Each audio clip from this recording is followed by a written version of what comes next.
Hey, John Mayfield, the real estate tech guy. Thank you so much for joining. And we're going to look at five more national exam questions. These are just short, concise, short videos. Short, concise, short. They're short videos to help you kind of study to prepare for the exam. And I thought, you know what? It might be kind of fun to do, break them up into 5 sessions. So I am going to be doing a full exam prep day. I'm thinking this Friday.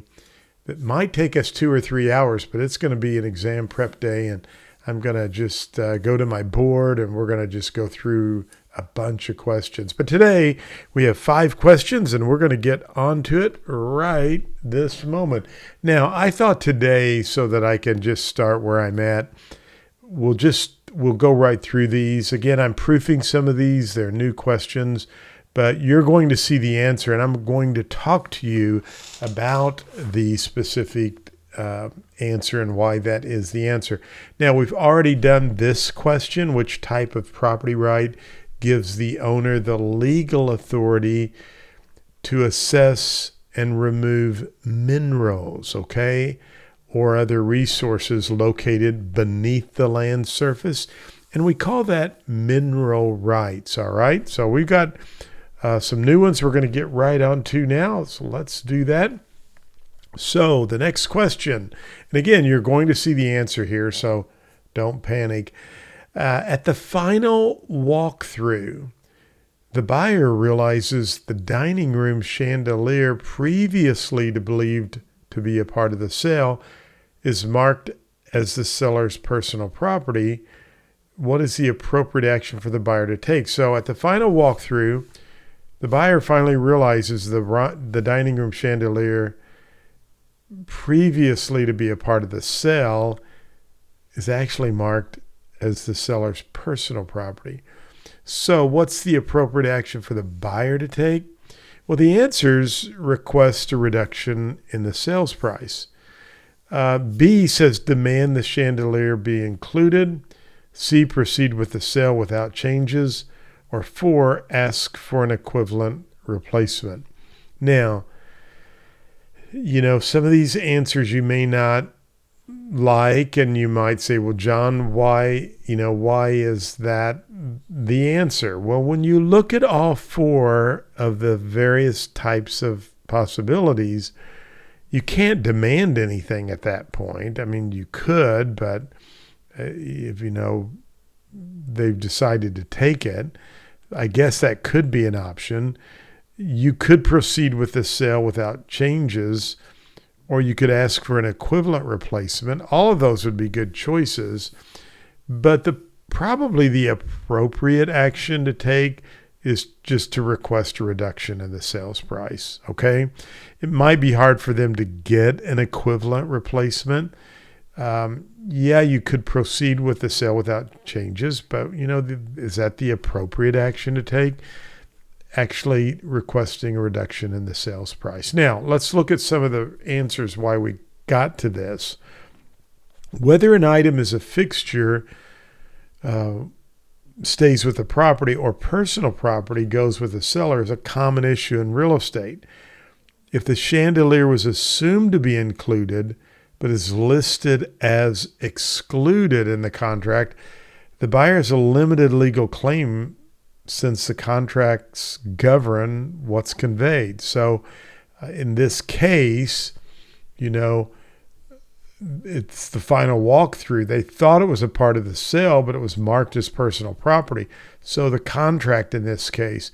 So at this stage, the buyer's practical resource is to request a reduction in the sales price to compensate for the loss of the fixture, or negotiate to purchase the chandelier separately.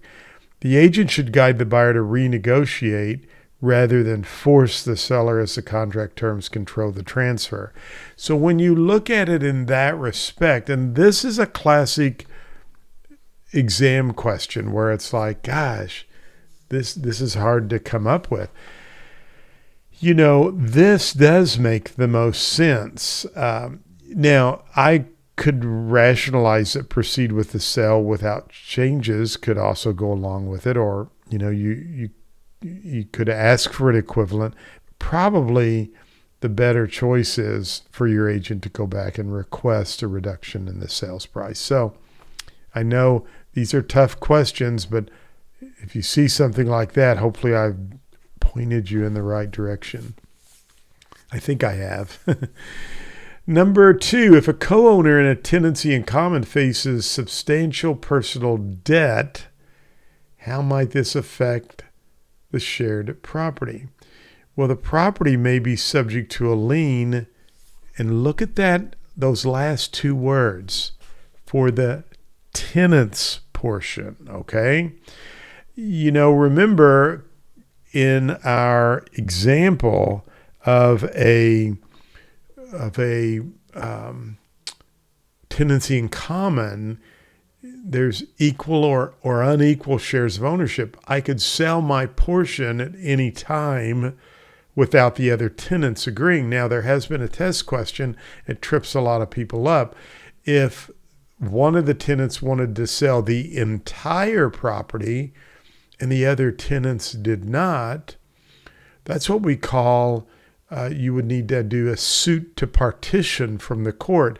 The key there is that one tenant wants to sell all of the property, not just their part. So when we look at this specific question here, the property may be subject to lien for the tenant's debt, not for everybody's debt. So, and again, I have an explanation there. In a tenancy in common, each co-owner holds an individual undivided interest in the property, right? Because their ownership interest is separate, not unified like in joint tenancy, a creditor can place a lien on that debtor's co-owner's share of the property. This does not directly affect the other co-owner's shares, but it can complicate ownership since the creditor could force a sale of that co-owner's portion to satisfy the debt. So here's what I would remember. Joint tenancy, I love what they say there. It's unified. Everybody owns equal shares together. But in a tenancy in common, the co-owners hold an individual undivided interest in the property. Number 3, let's go up here. Number 3, which statement most accurately defines the concept of tenancy in common? Well, it's undivided interest without survivorship. So we have to remember that with a joint tenancy, equal shares, equal ownership, they took possession and interest at the same time and title. That's why we remember the acronym PITT, P-I-T-T.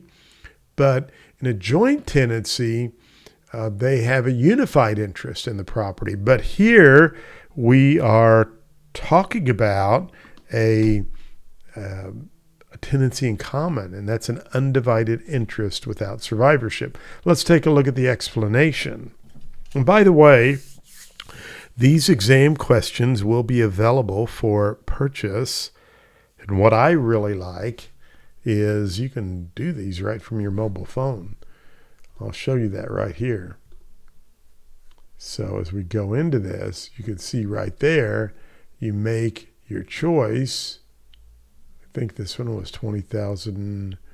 Well, it was 8 plus 8 plus 12, 5. Yeah, 12, 5, and 8 is $20,500. I think that's the answer. I'm doing this on my own. I just want to show you that, man, this is, to me, this is the way to go. So we will have this available. You can take them on your mobile phone anywhere. So I need to go back down where we were. And we were on 13. It's an undivided interest, tenancy in common. So let's look at this.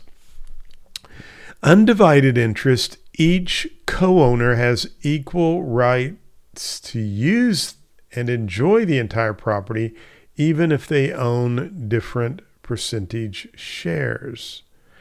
Without survivorship, that just means that you can leave your portion to your heirs. So unlike a joint tenancy, if one co-owner dies, their share does not automatically pass to the other co-owners. Instead, it transfers to the deceased owner's heirs or as directed by their will. So the final answer, tenancy in common, is best defined as undivided interest without survivorship. Our fourth question for tonight, 2 more to go. A landowner learns that a neighbor has been occupying part of their property for more than 5 years. What should the owner's initial action be to address a possible adverse possession issue? Well, immediately erect a fence, consult a real estate attorney. That's probably generally the right thing to do, isn't it? Demand the neighbor stop using the land or sell the disputed land portion. Always consult an attorney. A lot of times adverse possession takes 7 years, but it really depends on the state, what their statutory period is. So I give you some answers there. So adverse possession allows someone to gain legal ownership of property if they occupy it openly, continuously, and without permission for a statutory period, which again varies by state. So because the laws are complex and time sensitive, the owner's first step should really be to seek professional legal advice. All right. And number 5, it looks like we got a legal description here. The lot and block system of legal property description is most commonly used for which type of property? Well, describing property in urban developments. That's interesting, isn't it? But it makes sense because lot and block goes with subdivisions, and subdivisions, again, most commonly don't draw too much into the problem. I will see students say, yeah, but, rural land parcels could have I know of Hunter's Ridge. It's in the rural land area, and it's a subdivision. Well, the question asks for most commonly. So it's describing property in urban areas. Well, that's going to wrap up our time tonight. How about that? 5 quick questions. I hope you'll come back tomorrow. I'll do 5 new ones. And then I think Friday, I got to double check, but Friday I'm planning to do a real estate exam crash course in the morning. Probably is going to be something like 9 to 11 or maybe 9 to noon. We're going to really go through some exam questions and some stuff. So I'm hoping to do that Friday.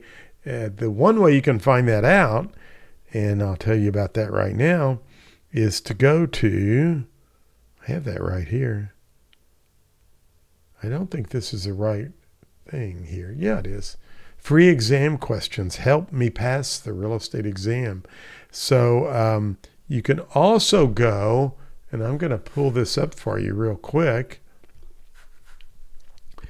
If you're in Missouri, I have some Missouri stuff, but you can go to help me pass the real estate exam /Missouri flashcards. And when you click on that, you can get some flashcards there. But if you just need some test questions, I have some recently seen exam questions, you can get those right there at help me pass the real estate exam. All right, that's going to wrap it up for tonight. Thanks so much for watching. Go out, make it a great day, and thanks for watching. Be sure and subscribe to the channel if you've not done so. Talk to you later. Bye.